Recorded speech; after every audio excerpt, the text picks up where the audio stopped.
Hello আমার প্রিয় guys, আসসালামু আলাইকুম রহমতুল্লাহি ওবারাকাতু। আশা করি আমার যত প্রিয় গাইস এবং যত ফ্রেন্ড ফলোয়ার আছেন, আশা করি আল্লাহর রহমতে সবাই ভালো আছেন এবং ভালো থাকবেন এবং সুস্থ থাকবেন, এই দোয়া কামনা করে আমি এই ভিডিওটা আপনাদের মাঝে উপহার দেওয়ার জন্য বানাচ্ছি। দেখেন এই ঠান্ডা অপেক্ষা করে, দেখেন কি বাতাস, দেখেন, ঠিক আছে।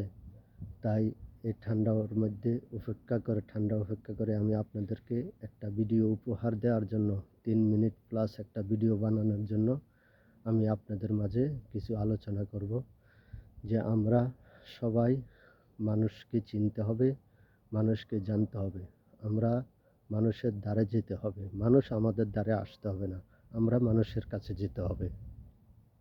আমাদের মন মানসিকতা সুন্দর তৈরি করে আমরা প্রত্যেকটি মানুষের দ্বারে দ্বারে যেন আমরা যেতে পারি, প্রত্যেকটি মানুষের কাছে কাছে যেন আমরা যেতে পারি এবং দিন প্রচার করতে পারি।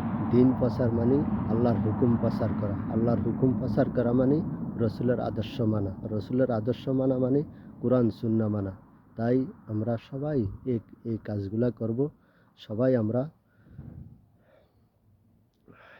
আমরা এই কাজগুলা করব, যে কাজগুলা করলে আল্লাহর রসুল খুশি হবে এবং মানুষও আমাদেরকে ভালো বলবে।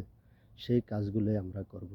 এমন কাজ করব না যে কাজ করলে মানুষ আমাদেরকে খারাপ বলবে বা আপনাদেরকে খারাপ বলবে, এরকম কোনো কাজ করব না, এরকম কোনো জায়গায় আমরা যুক্ত থাকব না। তাই মহান আল্লাহ রাব্বুল আলামিনকে সাক্ষী রেখে এই গভীর এই রাত্রের শুভরাত্রির আকাশ, এই বাতাস সাক্ষী রেখে বলে যাচ্ছি, আমরা যদি আল্লাহর রহমতে সফলতার জন্য চেষ্টা করি, ধৈর্য সহকারে আমরা যদি সুন্দর সুন্দর ভিডিও দিয়ে এবং ইসলামিক আলোচনা দিয়ে, ইসলামিক জ্ঞানের আলোচনা দিয়ে, কোরআন সুন্নাহর আলোচনা দিয়ে যদি আমরা ভিডিও তৈরি করে যদি আমরা উপহার দিতে পারি, তো ইনশাল্লাহ হয়তো পেজ প্ল্যাটফর্মের তারা আমাদের ভিডিওগুলা বা আপনাদের ভিডিওগুলা বেশি বেশি সাকসেসফুল যাবে এবং মানুষের সামনে তুলে ধরবে।